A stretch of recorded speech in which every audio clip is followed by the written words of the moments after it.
Kalevala, a 19th century epic poetry book compiled by Elias Lonnrot, might be single-handedly responsible for the epic fantasies we know and love today. The book contains Karelian, Finnish, and Ingrian folklore and mythology, and is considered the national epic of Karelia and Finland. Kalevala influenced Tolkien and shaped his imagination, and scholars have traced many parallels between his works and Kalevala. Not only did it provide a base for the creation of the Elvish language Quenya, it also inspired many aspects of his legendarium. Tolkien's work went on to inspire George R.R. Martin, who then gave us Game of Thrones. It's mysterious and enchanting how one single piece of literature can begin a chain of events lead to changing culture. Recently, Kalevala received a modern makeover as Sami Makkonen adapted it into a graphic novel for ABLAZE. Let's find out about it today as soon as you tap that subscribe button and hit that bell icon.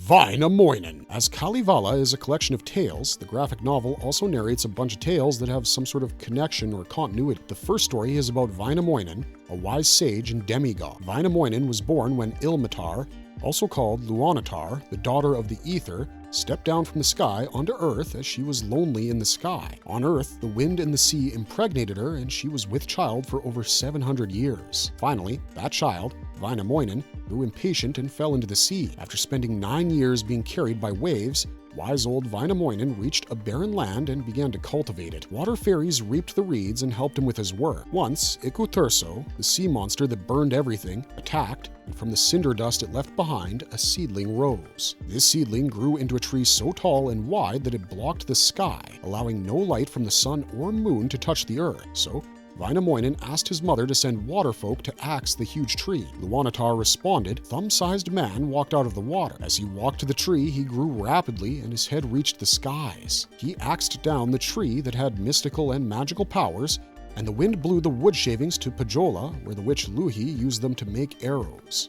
Meanwhile, an arrogant young man named Joukahainen grows tired of hearing Vainamoinen's praises and storms out of his house to compete with him. On the way, who should meet him but Vainamoinen himself? Vainamoinen asks him to let him pass as he is older, but Joukahainen tells him that he respects skill and competence, not age. So, Vainamoinen asks him to tell him something only Joukahainen knows. Joukahainen tries to conjure a spell, but it has no effect on the wise sage. Getting tired of his antics, Vainamoinen traps him in a painful curse, and Joukahainen begins to beg for his life. He offers him bows, his harvest and fields, in exchange for his life. When Vainamoinen doesn't budge, he offers him his sister Aino's hand in marriage. Vainamoinen accepts, and Joukahainen cries his way home. Back home, his mother consoles him, as a learned and respected old man like Vainamoinen would make a good son-in-law. Meanwhile, Aino runs into Vainamoinen in the woods and runs back home terrified. Learning that her brother gave away her hand in marriage to an old man, Aino drowns herself. Vainamoinen catches her in his net, and in her last breath,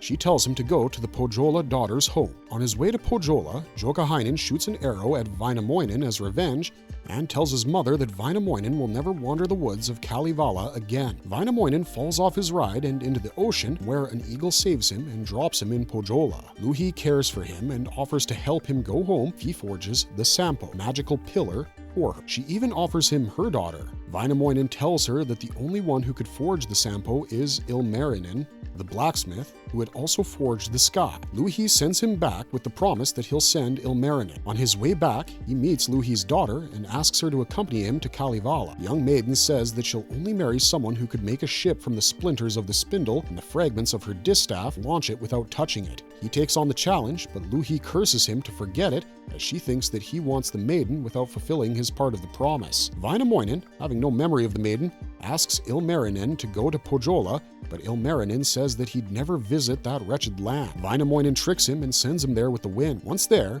Louhi offers him her daughter, and he begrudgingly accepts to build the Sampo. Once done, the large pillar-like Sampo is established inside a mountain. Lemminkainen. Another tale is that of Lemminkainen, an arrogant and impatient man who wants to court Kyllikki, a woman who is proclaimed as the flower of the island. His mother warns him not to reach above his status, but Lemminkainen has made up his mind to wed the woman who is rumored to have turned down a proposal from the sun's son. His mother warns him that the other women of the island tribe would ridicule him for trying to marry Kyllikki, and Lemminkainen replies that he'd impregnate anyone who dared to laugh at him. That's a weird technique, but let's move on. Lemminkainen gets a job as a cowherd on the island and, true to his words, begins to sleep with every woman there. Kyllikki does not let him court her as she hates his loutish behavior. Tired of waiting around, Lemminkainen kidnaps her and promises her a blissful life. She asks him to promise her not to go to war, and in turn, he asks her to promise that she won't lure men to dance. As the wise men say, a wedding that starts with a kidnapping never ends well. The first week, Lemminkainen is out on a long fishing trip. Kyllikki breaks her promise. Irritated, Lemminkainen decides to visit Pohjola to court the beautiful maiden there. Despite his mother and wife begging him not to go, Lemminkainen leaves. He fights his way against spirits and witches into the house of Pohjola and demands to meet Louhi's tallest daughter. Louhi asks Lieto, another name for Lemminkainen, why he didn't kill her when he had cursed or killed everyone else. Lieto replies that he wouldn't touch someone as horrible as her, as she didn't hesitate to take her sister's honor and rape horses. He doesn't get to say more though, as Louhi's men trap him. Louhi tells him to get Hisi's elk and kill the swan of the Black River in Tuonela if he wants to court her daughter. The first task is done easily, but Lemminkainen is killed with a serpent arrow by the caretaker of the Black River pushed in, where a demon beheads him. Lemminkainen's mother finds his body and revives him. That's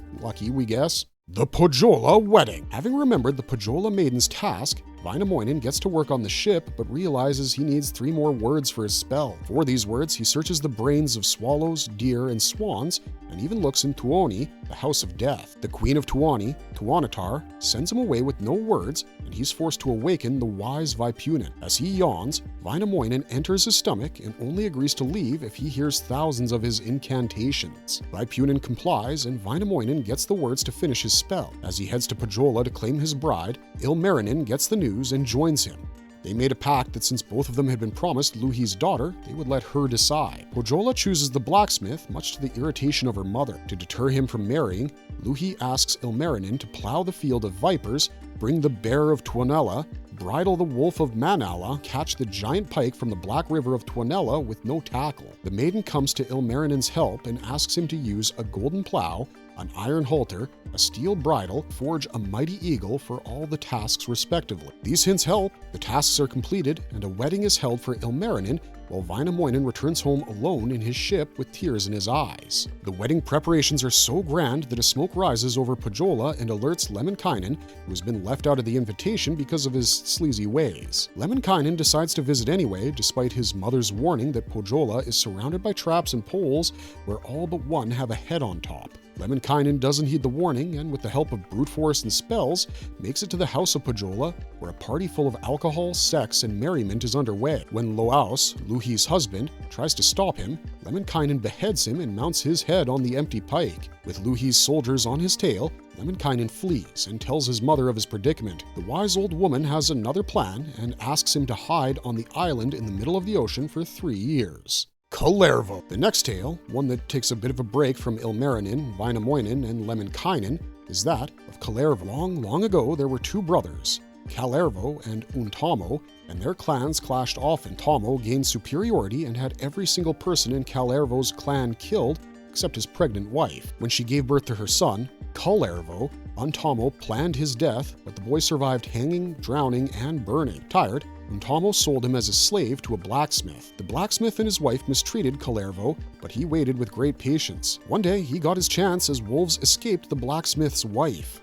Kullervo watched the wolves maul her, and once she was killed, he escaped with the blacksmith's horse. As he rode through the forest, he met a woman and offered her stolen goods and berries in exchange for her companionship. The woman said no to both and tried to get away, but Kullervo raped her. As the woman cried, she asked him about his clan. She was shocked to hear that he was Kullervo's son, as she too was Kullervo's daughter. She told him that she had gotten lost while berry picking as a child, and by the time she returned, all her people had been slain. Saying this, she jumped to her death. Kullervo is overtaken by grief that he harmed his own sister, and it fuels his rage against Untamo. He attacks Untamo's clan, kills everyone. He finds out that his mother died long ago. He kills himself too. One last adventure. After Ilmarinen's wife succumbs to an early death, he forges a golden statue of her and keeps it in her bed. Days pass and he visits his mother-in-law to give her the bad news. Meanwhile, Pohjola's soldiers find Lemminkainen and burn down his house. To take revenge, Lemminkainen sets out with his friend, Tira. Back in Pohjola, Ilmarinen asks his wife's sister to take her place, but when she says no, he kidnaps her. On the way back, the sister, having had too much alcohol to drink, cheats on Ilmarinen. Enraged, Ilmarinen turns her into a bird. Ilmarinen's visit to Pohjola had also helped him to see the powers of the Sampo. He knew that such power in the hand of Louhi was dangerous, so he asked Vainamoinen's help in getting it back. Vainamoinen agreed, and as their ship, armed with men and weapons, sailed to Pohjola, they found Tira and Lemminkainen frozen on the ground thanks to Louhi's magic. Thankful to be rescued, the duo join Ilmarinen's quest. After an arduous journey to Pohjola, they demand an equal share of the Sampo, but Louhi isn't interested in sharing it, so they threaten to steal it all for themselves and attack. Kalevala's warriors are at a disadvantage as Pohjola is dark. They manage to gain enough time for Vainamoinen to break in and transport the Sampo to their ship. As soon as the Sampo is secured, their ship departs. Louhi isn't one to give up easily though, and she follows in the form of a giant eagle. In their scuffle, the Sampo falls into the ocean, lost to everybody. As revenge, Pohjola raises Tuani's dark-blind daughter, Loviatar, and her children, colic, gout, rickets, consumption, plague, cancer, scab, and ulcer, who spread disease across Kalevala. When Vainamoinen's magic cures them, she has Noaidi,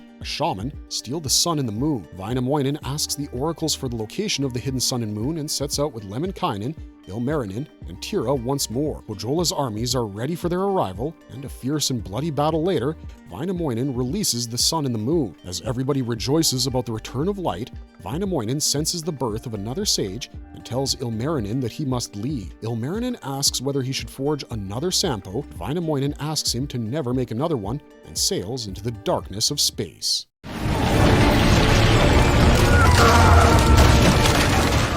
Marvelous verdict! While the story is undoubtedly captivating, the art of Kalevala, a graphic novel, leaves much to be desired. The dark color palette of the graphic novel, which consists of black, white, gray, and red, could have elevated the storytelling, but it only confuses the readers. At times, it's hard to tell Ilmarinen apart from Lemminkainen. The book is also full of senseless nudity. Most of the female characters are drawn completely nude or semi-naked. Kalevala could have reached a bigger audience with the help of the graphic novel, but the confusing art might not let it achieve that goal. Regardless, we want to hear your thoughts on Kalevala, so let us know in the comments down below. And while you're down there, if you like this video, hit that thumbs up button. We'll be back soon with more marvelous content, but until then, thanks for watching, stay safe out there, and have a marvelous day.